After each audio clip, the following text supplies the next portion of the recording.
Seema's best किचनमध्ये तुम्हा सर्वांचं खूप खूप मनापासून स्वागत आहे। तर आजची माझी रेसिपी आहे फिश फ्राय। तर सुरमई फिश फ्रायची रेसिपी आज मी तुमच्यासोबत शेअर करते। अतिशय सोपी आहे आणि अगदी झटपट बनणारी आहे आणि घरच्या साहित्यामध्ये। तर तुम्ही कोणताही इथे फिश वापरून ही रेसिपी बनवू शकता। चला तर मग आता आपण फिश फ्राय बनवायला सुरुवात करूया।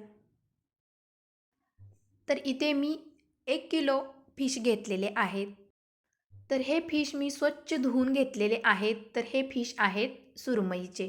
तर सुरमईचे एक छोटा पीस असतो तो इथे मी घेतलेला आहे।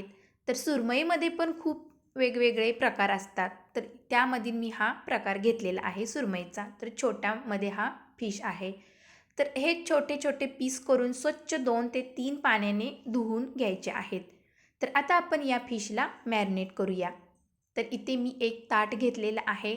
तर या ताटामध्ये आता आपण तांदळाचे पीठ घेऊया। तर तांदळाचे पीठ इथे आपण 4 चमचे घेतलेले आहे। जर तुमच्याकडे तांदळाचे पीठ नसेल तर तुम्ही इथे ज्वारीचं पीठ घेऊ शकता। तर नंतर इथे मी बेसन घेतलेलं आहे 4 चमचे। तर घरामध्ये आपल्या बेसन असतेच सहजपणे, तर ते तुम्ही घेऊ शकता। नंतर इथे मी धना पावडर घेतलेली आहे 1 चमचा, गरम मसाला अर्धा चमचा आणि चवीपुरतं मीठ घेतलेलं आहे। आणि नंतर इथे मी घेतलेलं आहे लाल तिखट। तर लाल तिखट इथे घालायचं आहे आपल्या चवीनुसार, म्हणजे टेस्टनुसार तिखट कमी जादा।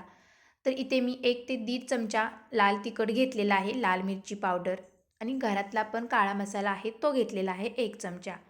नंतर गरम मसाला घेतलेला आहे मी 1 चमचा।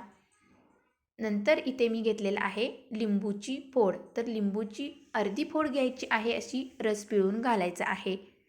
तर नंतर भरपूर अशी कोथिंबीर घालायची आहे। तर कोथिंबीर घातल्यानंतर मी घालत आहे तेल। तर तेल घालायचं आहे आपल्याला 2 चमचे। तर आता आपण हे पूर्ण सर्व मिक्स करून घेऊया आणि अगदी थोडंसं पाणी घालून आपल्याला हे मिक्स करून घ्यायचं आहे। तर जास्त पण पाणी घालायचं नाही। तर थिकनेस तुम्ही बघू शकता। तर थोडं थोडं पाणी घालून आपल्याला हे बॅटर बनवून घ्यायचं आहे। तर बघू शकता अशा पद्धतीने इथे मी हे बॅटर बनवलेलं आहे फिशला लावण्यासाठी। तर फिशला कोटिंग छान येणार आहे आता या मिश्रणाने। तर मी इथे अद्रक लसूण पेस्ट घालायला विसरले। तर आता अद्रक लसूण पेस्ट 1 चमचा घातलेली आहे। तर आता आपण ही मिक्स करून घेतलेली आहे। तर इथे मसाले वापरलेले आहेत, त्यामुळे कलर पण खूप छान आलेला आहे। तर कोणताही इथे तुम्ही मसाला वापरू शकता तुमच्या आवडीप्रमाणे, कमी जास्त असेल तो। तर आता आपण फिशला सर्व लावून घेऊया मसाले। तर फिशला मॅरिनेट करून झाल्यानंतर फ्रीजमध्ये ठेवायचं आहे। जर फ्रीज नसेल तुमच्याकडे तर तुम्ही बाहेरही ठेवू शकता। तर मॅरिनेट करून झाल्यानंतर हे फिश 1 ते 2 तासासाठी मुरवत ठेवल्यानंतर अतिशय टेस्टी लागतात। तर एक छोटीशी टिप सांगते, जर फिश तुमचा कुरकुरीत खूप वेळ राहत नसेल तर अशा पद्धतीने तुम्ही बनवून बघा, बिलकुल तुमचा नरम पडणार नाही फिश। तर आता मी सर्व मॅरिनेट करून घेतलेले आहेत फिश। वरतून थोडीशी कोथिंबीर घालूया आणि फ्रीजमध्ये 2 तासासाठी ठेवूया। तर 2 तास झालेले आहेत, फिश मस्त असे मॅरिनेट झालेले आहे, सेट झालेले आहेत। तर आता आपण तेलामध्ये हे फिश तळून घेऊया। तर तेल इकडे मी गरम करायला ठेवलेलं आहे, मस्त गरम झालेलं आहे। तर कडक एकदम आपल्याला तेल गरम करून घ्यायचं आहे।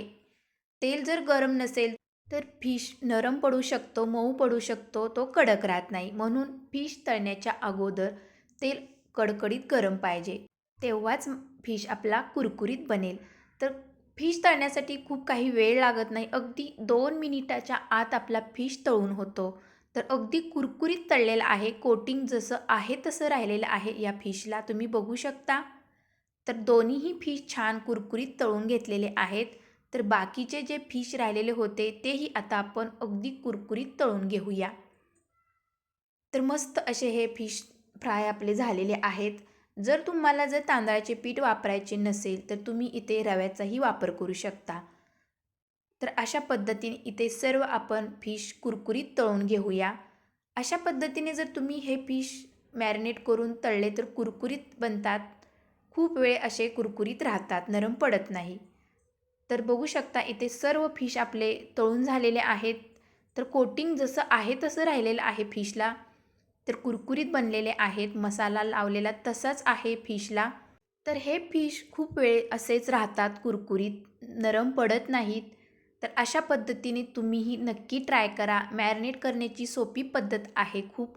तर आता आपण एका प्लेटमध्ये फिश सर्व्ह करूया. तर बघू शकता हातात घेतल्यानंतरच समजते की फिश किती कुरकुरीत झालेले आहेत. जर तुमच्याकडे बेसन नसेल किंवा तांदळाचे पीठही नसेल तर तुम्ही इथे रवा आणि ज्वारीचे पीठही वापरू शकता आणि अशा पद्धतीने तुम्ही मॅरिनेट करून फिश तळू शकता. तर खूप मस्त टेस्टी झालेले आहेत. वरतून लिंबूची फोड अशी पिळून मस्त असे फिश खायचे, खूप छान लागतात. तर अशा पद्धतीने इथे आज मी कुरकुरीत फिश फ्राय तुमच्यासोबत शेअर केलेले आहेत. तर ही रेसिपी तुम्हाला कशी वाटली तुम्हीही नक्की ट्राय करा. तर फिश फ्रायची रेसिपी आवडल्यास माझ्या चॅनेलला लाईक शेअर सबस्क्राईब जरूर करा. तर एक फिश तुम्हाला तोडून दाखवते. तर टेक्स्चर बघू शकता फिशचं आतून पूर्णपणे फ्राय झालेलं आहे. अगदी मऊ लुसलुशीत आतून फ्राय झालेलं आहे आणि वरतून क्रिस्पी बनलेलं आहे, अगदी कुरकुरीत. कोटिंग जसं आहे तसं या फिशला राहिलेलं आहे. तर पूर्णपणे पुरणासारखे हे फिश आतून शिजलेले आहेत. तर अशा पद्धतीने तुम्हीही नक्की ट्राय करा फिश फ्रायची रेसिपी.